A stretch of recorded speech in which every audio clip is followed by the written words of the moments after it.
Assalamu alaikum. Welcome to the lectures by Iman Fatma. Today we are discussing about chapter 9 of the guidance part 2 video. पहले part 1 की video देख लीजिए ताकि आपको अच्छे से समझ आ सके और चैनल को सब्सक्राइब कर दें and hit the bell icon ताकि लेटेस्ट न्यूज़ आप तक पहुंचती रहे। चलिए वीडियो को स्टार्ट करते हैं। लास्ट टाइम हमने एट्रिया पंप के बारे में पढ़ा था कि जो atria act as a primer pump कैसे वर्क करता है। अब हम वेंट्रिकल का पढ़ेंगे, the function of the ventricle as a pump कैसे वर्क करता है। फर्स्ट ऑफ ऑल इसमें हाइडिंग है एक filling of the ventricle. Filling of the ventricle के फर्स्ट पैराग्राफ में ये बताया जैसे ही एट्रियम में जो ब्लड है वो आता है, जैसे प्रेशर क्रिएट होता है वैसे ही एवी वेल्व जो हैं वो ओपन होते हैं। जब एवी वेल्व्स ओपन होते हैं सिर्फ डायरेक्टली ब्लड जो है वो वेंट्रिकल में जाता है। अच्छा, अब फिलिंग होती कैसे है? जो रशली ब्लड जाता है ना वो 1/3 तक जाता है, उसके बाद मॉडरेट फिलिंग होती है एंड देन स्लो फिलिंग होती है। मैं आपको इसको एक डायग्राम के थ्रू बताती हूँ कैसे होती है। लेट्स सपोज ये एक वेंट्रिकल है, ठीक है। सबसे पहले जब एवी वेल्व्स यहाँ से ओपन होंगे, जब एवी वेल्व्स यहाँ से ये लेट्स सपोज ये ओपन हुए हैं, ठीक है।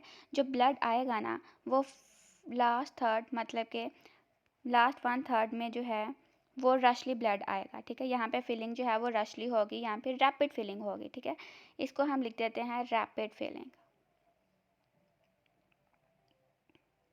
ये हो गया रैपिड फिलिंग एंड देन उसके बाद मॉडरेट फिलिंग आती है, ठीक है, जो कि होती है मिडल थर्ड पे, ठीक है, मतलब कि 2/3 पे। एंड जो लास्ट थर्ड बचता है ना, ये लास्ट थर्ड जो बचता है इसमें हमारे पास होती है स्लो फिलिंग। स्लो फिलिंग होती है मतलब कि जो वेंट्रिकल के 3 मेन पार्ट्स हैं, 3 मेन डिविजन्स में जो है वो फिलिंग होती है। सबसे पहले रशली होती है, उसके बाद मॉडरेट होती है एंड देन स्लो होती है। और इस पूरे पैराग्राफ में इसी बात को बताया हुआ है कि ना जो फ्लो है ना ब्लड का वो कैसे मूव करता है वेंट्रिकल में। अगला टॉपिक आता है emptying of the ventricle during the systole. सबसे पहले हाइडिंग है एक पीरियड ऑफ आइसोवॉल्यूमिक कॉन्ट्रैक्शन। आइसोवॉल्यूमिक कॉन्ट्रैक्शन होती कैसे है? इसमें बताया हुआ है जैसे वेंट्रिकल जो हैं वो फिलअप हो जाते हैं, जैसे उनका जो पीरियड है फिलिंग का, जैसा अभी मैंने आपको बताया वो इनमें होती है रैपिड फिलिंग, ठीक है। जैसे ही जो रैपिड फिलिंग है ना वो होना शुरू हो जाती है रैपिड फिलिंग में। जैसे रैपिड फिलिंग के बाद जो प्रोसेस आता है ना वो आता है आइसोवॉल्यूमिक कॉन्ट्रैक्शन का, ठीक है। आइसोवॉल्यूमिक कॉन्ट्रैक्शन में ऐसा होता है कि जैसे वेंट्रिकल में जो ब्लड है ना वो आ गया, लेट्स सपोज वेंट्रिकल में जो ब्लड है ना वो पूरा अकोमुलेट हो गया है, पूरा एट्रिया ने जो है वो act as a primer pump work करके वेंट्रिकल को पूरे तरह से फिलअप कर दिया और अभी सेमिलुनर वेल्व यानी कि अभी जो है वो आयोटिक वेल्व जो है वो ओपन नहीं हुए। तो क्या होता है कि जो वेंट्रिकल है ना उसके वॉल्स के सराउंड थोड़ा सा स्ट्रेच प्रोड्यूस होता है। जो स्ट्रेचिंग प्रोड्यूस होती है ना उसके वॉल के अराउंड, उसको हम बोलते हैं आइसोवॉल्यूमिक कॉन्ट्रैक्शन। आइसोवॉल्यूमिक कॉन्ट्रैक्शन जो है वो मेनली 0.02 टू 0.03 सेकेंड्स के लिए रहती है। ओके, 0.02 टू 0.03 सेकेंड्स के लिए ये यहाँ पे लिखा हुआ है कि कॉन्ट्रैक्शन जो है उतनी होती है जब वेंट्रिकल जो है वो फिलअप हो जाते हैं। जब एक्स्ट्रा फिलिंग हो जाती है तो वो अपने वॉल के सराउंड एक कॉन्ट्रैक्शन, एक स्ट्रेचिंग रिफ्लेक्स प्रोड्यूस करते हैं जिसको हम बोलते हैं आइसोवॉल्यूमिक कॉन्ट्रैक्शन। उसके बाद अगला आ जाता है इजेक्शन पीरियड। इजेक्शन में क्या होता है कि अब फिलिंग के बाद अयोटिक वाल्व पहले क्लोज थे, अब अयोटिक वाल्व जो हैं वो ओपन हो जाएंगे और रैपिडली इजेक्शन होगी। सबसे पहले जो है रैपिड इजेक्शन जो है 70% जो है रैपिडली ब्लड मूव करता है, ठीक है। अयोटा में जैसे ही अयोटिक वाल्व ओपन होते हैं वेंट्रिकल टू अयोटा जो है वो 70% जो ब्लड है ना वो रैपिडली मूव करता है और बाकी जो लास्ट उसके बाद होती है स्लो। ये होगी हमारे पास रैपिड इजेक्शन, ठीक है। उसके बाद होती है स्लो इजेक्शन, ठीक है। बाकी जो 30% ब्लड रह जाएगा ना उसमें होती है स्लो इजेक्शन। बाकी 20% जो ब्लड जो 30% ब्लड है ना वो स्लो मूव करेगा into the aorta. And the third one is isovolumic relaxation. अच्छा, अब आइसोवॉल्यूमिक रिलैक्सेशन होती कैसे? जैसे ही अयोटा से ब्लड जो है वेंट्रिकल से जो ब्लड है ना वो अयोटा में चला गया, उसके बाद जो जब फिलिंग हो रही है एट्रिया की, तब थोड़ी देर के लिए जो वेंट्रिकल है ना वो रिलैक्स करते हैं। वो कितने सेकंड के लिए करते हैं? वो 0.03 टू 0.06 सेकंड्स के लिए रिलैक्स करते हैं। इसको हम बोलते हैं आइसोवॉल्मिक रिलैक्सेशन। आइसोवॉल्मिक इसको हम इसलिए बोलते हैं, ना इसमें कोई लेंथ चेंज हो रही है, ना इसमें कोई शॉर्टन हो रहा है या लेंथन हो रहा है, सिर्फ उसमें थोड़ी सी फ्लिकरिंग, थोड़ी सी कॉन्ट्रैक्शन प्रोड्यूस होती है आइसोवॉल्मिक कॉन्ट्रैक्शन में। लेकिन रिलैक्सेशन में ऐसा कुछ नहीं होता। सिर्फ जो वेंट्रिकल है ना उसमें ब्लड जो है वो थोड़ी देर के लिए नहीं आता, 0.02 टू 0.03 सेकंड, 0.03 टू 0.06 सेकंड्स के लिए, जिसको हम बोलते हैं आइसोवॉल्मिक रिलैक्सेशन हो रही है।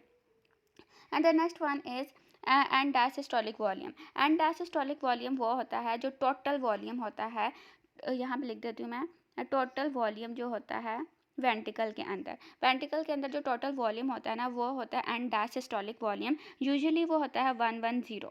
और राइट, इसके बाद आता है स्टॉक वॉल्यूम आउटपुट। जो स्टॉक वॉल्यूम आउटपुट होता है ना रैपिड इजेक्शन के बाद, जो इजेक्शन में जो ब्लड है ना वो मूव करता है ना, वो टोटल होता है 70%। लेट्स सपोज जो ब्लड है ना वो इजेक्ट हो गया, स्टॉक वॉल्यूम आउटपुट उसका बोलते हैं, ठीक है। 70% जो ब्लड है वो खुद ही चला गया, ठीक है। और जो लास्ट पर बचता है ना एंड सिस्टोलिक वॉल्यूम। सिस्टोलिक का मतलब होता है कॉन्ट्रैक्ट करना है। अब जैसे ही वेंट्रिकल जो है या कॉन्ट्रैक्ट करेंगे ना, जो 40% ब्लड होगा, रिमेनिंग 40% वो हमारे पास एंड सिस्टोलिक वॉल्यूम होगा, जो कि वेंट्रिकल जब कॉन्ट्रैक्ट करते हैं ना तब वो इजेक्शन होती है उसकी, ठीक है।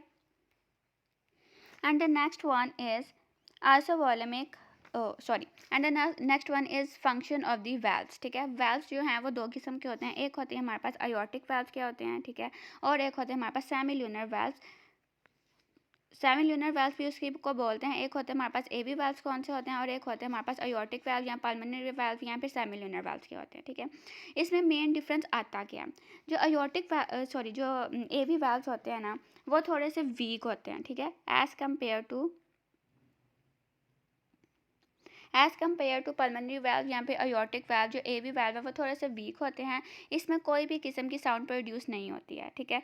और इसमें जो मेन फैक्टर आता है ना वो पैपिलरी फाइबर्स आते हैं, ठीक है। पैपिलरी मसल्स क्या काम करते हैं, यहाँ पे कॉर्डेटो टेंडेनी वर्क कैसे करते हैं, ये आपको इस डायग्राम से पता लगता है।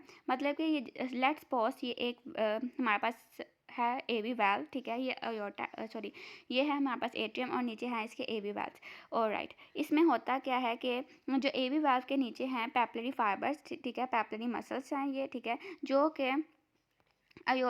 कि एवी वाल्व्स को क्लोज रखते हैं, उसको क्लोज रखते हैं, ताकि जो ड्यूरिंग द इजेक्शन या फिर वेंट्रिकल की फिलिंग के दौरान या फिर ड्यूरिंग द इजेक्शन पीरियड ये ओपन ना हो जाए, ठीक है। इसको टाइट करके रखते हैं ताकि जो एवी वाल्व्स है ना वो क्लोज ना हो जाए ड्यूरिंग द फिलिंग, ठीक है, या फिर ओपन ना हो जाए during the filling. All right, इसको नीचे की तरफ से खींच के रखते हैं। लेकिन जो सेमील्यूनर वाल्व्स होते हैं उनमें वो स्ट्रॉन्ग इनफ होते हैं, उनके पास कोई इस तरह के पैपिलरी फाइबर्स नहीं होते, बिकॉज वो स्ट्रॉन्ग ही इनफ होते हैं, इतने के ना उनको किसी भी किस्म के फाइबर्स की ज़रूरत ना हो, इसलिए वो थोड़े से स्ट्रॉन्ग होते हैं। और इसमें एक साइनैप साउंड प्रोड्यूस होती है, एक साइनैप से साउंड प्रोड्यूस होती है, जो कि उसके क्लोयर यानी कि एवी वाल्व्स के क्लोयर में कोई भी साउंड प्रोड्यूस नहीं होती, ठीक है, नो साउंड, इसमें कोई साउंड प्रोड्यूस नहीं होती। जबकि जो आयोटिक वाल्व है इसमें साइनैप साउंड प्रोड्यूस होती है, ठीक है। ऑल राइट, इन दोनों के डिफरेंस मेन बस यही था। ओके, इसके बाद जो है aortic pressure curve. Aortic pressure curve जो है वो मैं आपको बताती हूँ इस डायग्राम से। आयोटिक प्रेशर कर्व बनती कैसे है, जैसे ही आयोटिक वाल्व जो हैं वो ओपन होते हैं, ठीक है, आइसोवॉल्यूमिक कॉन्ट्रैक्शन होगी, उसके बाद क्या होना, इजेक्शन होनी है। तो आयोटिक वाल्व जो हैं वो ओपन हो जाएंगे, तो ये सारा इजेक्शन का पीरियड आ गया, ये सारी डॉटेड लाइन जो है वो इजेक्शन की है। इसके बाद क्या होगा, आयोटिक वाल्व जो हैं वो क्लोज हो जाएंगे, इसके बाद डायस्टेसिस का फेज आएगा एंड देन वही से दोबारा से ये ओपन हो जाएंगे आयोटिक वाल्व और क्लोज हो जाएंगे, ठीक है। ये कर्व ऐसे ही बनती है, इसको हम बोलते हैं आयोटिक प्रेशर है ये। ऑल राइट, इस पैराग्राफ में जो है वो थर्ड पैराग्राफ में इंसर्जिया आता है। इंसर्जिया होता क्या है, इंसर्जिया बेसिकली होता है the blood move back from the aorta as a semilunar valve is close, the condition is known as incisura. Incisura वो होता है जैसे अयोर्टिक वाल्व जो है वो क्लोज हो जाएं, जो ब्लड थोड़ा सा बाकी वेंट्रिकल की तरफ आता है ना उसको हम द कंडीशन एक होती है जिसको हम बोलते हैं, ये है इंसर्जिया। यहाँ से रीड करते हैं, as so called incisura occur in the aortic pressure curve when the aortic valve is closed. This is caused by the short period of the backward flow of the blood immediately before the closure of the valve, followed by the sudden cessation of the backflow. Okay, बस इसमें से यही याद करने वाला है। अगला topic आता है रिलेशनशिप्स ऑफ हार्ट साउंड। ठीक है, मतलब कि अब हार्ट साउंड्स कैसे कैसे प्रोड्यूस होती हैं। एक फर्स्ट हार्ट साउंड जो है वो एवी वेल्व्स के क्लोज होने की वजह से प्रोड्यूस होती है, इसको हम बोलते हैं फर्स्ट हार्ट साउंड। और जो सेकंड हार्ट साउंड है ना, ये देखें यहाँ पे ये आगे फर्स्ट हार्ट साउंड। ठीक है, और जो सेकंड हार्ट साउंड है ना, ये लिखा हुआ है सेकंड हार्ट साउंड जो है वो सेमील्यूनर वाल्व के क्लोज होने यानी कि अयोर्टिक वाल्व के क्लोजर की वजह से जो है वो बनती है second heart sound. Okay, the next topic is the work output of the heart. इसमें जो सबसे पहले डेफिनेशन है ना वो करनी है हमने, स्टॉक वर्क आउटपुट क्या होता है। The stock work output of the heart is the amount of energy that the heart converts to the work by during each heartbeat while pumping the blood into the arteries।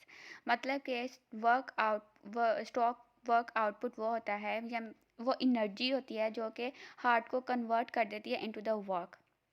मतलब कि वो वाली energy देती है heart को कि वो उसको कन्वर्ट कर दे वर्क में। ठीक है, इसके बाद आ जाती है इसमें एक और डेफिनेशन है वॉल्यूम प्रेशर वर्क की। वॉल्यूम प्रेशर वर्क क्या होता है, the work output of the heart is in the two form.